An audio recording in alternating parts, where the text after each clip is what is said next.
Le ministre de la Sécurité et de la Protection civile se serait-il levé du pied gauche ce jeudi 12 mai 2022? Après l'histoire de la gifle du policier capitaine Souma, le général à la retraite Bachir Diallo fait encore parler de lui. Le patron de la sécurité des Guinéens est cité dans une autre affaire très bizarre selon africaguinée.com.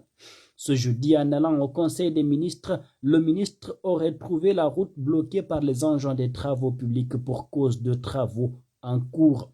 Irrité par le retard que cela causait à son cortège, Bassir Diallo aurait instruit à sa garde d'arrêter le responsable de l'entreprise en charge des travaux. Aussitôt dit, aussitôt fait. Monsieur Wu, chinois responsable de l'entreprise en charge de la reconstruction d'une partie de la voirie au quartier Koléa, a été mis aux arrêts. Il a passé les dernières 24 heures au commissariat central de Kaloum. L'ordre reçu était de le garder jusqu'à nouvel ordre. Son matériel de travail a été saisi et déposé au département de la sécurité, a appris africaguinée.com. Informé, l'avocat de M. Wu a cherché à comprendre ce qui est arrivé à son client auprès du commissariat central de Kaloum. Mais les responsables du dit commissariat lui ont fait comprendre que c'est le ministre Bachir Diallo qui aurait donné instruction de garder le Chinois et que seul lui pouvait donner l'autorisation de le libérer. Il dit en ces termes: je pense que c'est une réaction épidermique du ministre. Hier, en quittant son ministère pour la ville, M. Wu était en train de faire les voiries au niveau de Koléa. Le ministre a trouvé que la route était barrée, vu que c'est M. Wu qui était le responsable. Il a ordonné qu'on le prenne et il l'a confié au commissariat central de Kaloum.